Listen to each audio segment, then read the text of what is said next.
Here. Hi. This is Spread TV. How are you? Good, good. So what brings you out tonight?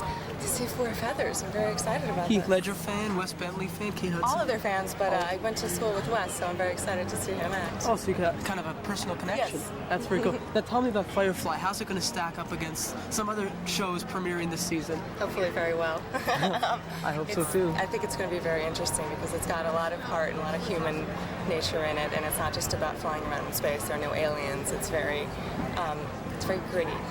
Now, it's a science fiction show? Yes, science fiction, but like I said, no aliens, and it's mostly about our relationships on the spaceship and sort of the new frontier. It's a space western. I know the creator of the show is the creator of Buffy the Vampire Slayer. Are you the next Sarah Michelle Gellar? Oh, if I could be so lucky.